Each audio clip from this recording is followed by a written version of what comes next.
جی السلام علیکم ورحمۃ اللہ وبرکاتہ۔ محترم بھائی نے یہ پوسٹ بھیجی ہے جی، روح قبض ہونے سے پہلے قرض کی ادائیگی سے فارغ ہو جائیں۔ سامرہ بن جندب رضی اللہ فرماتے ہیں کہ ایک دن نبی علیہ السلام نے فجر کی نماز پڑھانے کے بعد ارشاد فرمایا، فلاں قبیلہ کا کوئی شخص یہاں ہے، بلا شبہ تمہارے ساتھی کو جنت کے دروازے پر روک دیا گیا ہے اس کے ذمہ قرض کی وجہ سے۔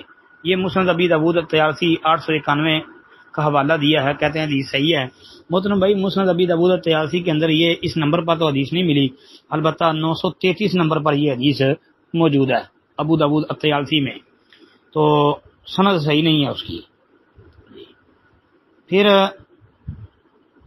وہ شابی جو ہیں وہ سامورہ سے بیان کرتے ہیں جو کہ انقطاع ہے، شابی نے سمعان کا واسطہ چھوڑ دیا درمیان میں، تو ڈائریکٹ وہ سامورہ سے بیان کر رہے ہیں، تو روایت ضعیف ہے۔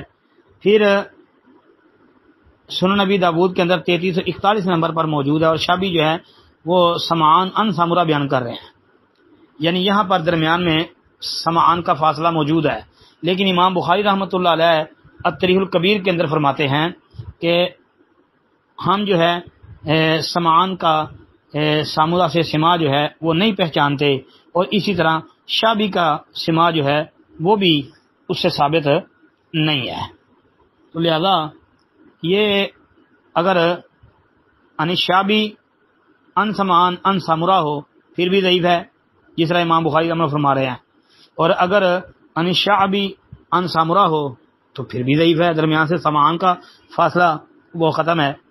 تو راجح بات تو یہی معلوم ہوتی ہے کہ یہ سند ضعیف ہے جی۔ اس کے علاوہ اگر کسی کے پاس کوئی سند ہو اور تو وہ بھیج دے تو پھر انشاءاللہ ہم اس کی تحقیق کر لیں گے کہ پوسٹ والے نے صحیح لکھا ہے تو کس وجہ سے لکھا ہے۔ باقی فی الوقت یہی ہے کہ ابو داؤد الطیالسی والی اور سنن ابی داؤد والی دونوں سندیں صحیح نہیں ہیں۔ السلام علیکم ورحمۃ اللہ وبرکاتہ۔